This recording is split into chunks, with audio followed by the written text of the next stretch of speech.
రాజా గారి గురించి చెప్పాలంటే రాజా గారు 2005లో మిషిగన్కి వచ్చారు. అప్పటి నుండి ట్రాయ్ మిషిగన్లో నివసిస్తున్నారు. అదృష్టవశాత్తు అమెరికాలోని మన తెలుగు రాష్ట్రంగా పేరుగాంచిన డెట్రాయిట్లో స్థిరపడ్డారు. ఇక్కడ మన తెలుగు సంస్కృతి సాంప్రదాయాలు ఆయనని ఆలింగనం చేసుకున్నాయి. అలాగే ఆయనను కూడా మన సమాజంలో భాగంగా మారారు. ఈ రోజు నుండి రాజా గారు మన తెలుగు సంఘంలో ఒక సేవకుడిగా ఎంతో చురుగ్గా పాల్గొంటున్నారు. ట్రాయ్ తెలుగు అసోసియేషన్ ద్వారా సంఘం ద్వారా ప్రారంభించి జోగేశ్వరరావు గారి అధ్యక్షత సమయంలో డిటిఏలో చేరారు. అప్పటి నుండి డిటిఏలో సెవరల్ బాధ్యతలు నిర్వహిస్తూ 40th వార్షికోత్సవ వేడుకల్లో కీలక పాత్ర పోషించారు.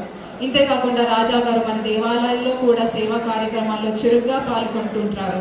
ఆయన సేవా మనోభావం, సమాజం పట్ల ఉన్న ప్రేమ, కృషి మనందరికీ ఆదర్శంగా నిలవాలని కోరుకుంటూ we're going to present DTA community award service to Raja గారు.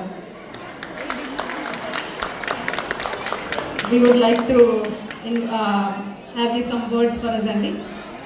అందరికీ నమస్కారం. హ్యాపీ దీపావళి. సేవ చేయడమే ఒక సేవా కార్యక్రమం చేసేదే ఒక గొప్ప gift.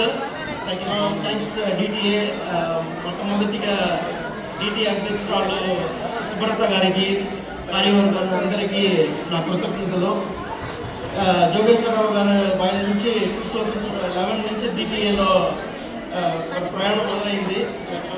Lot of events, lot of activities for DTA. Thank you DTA. Thanks everyone for the community.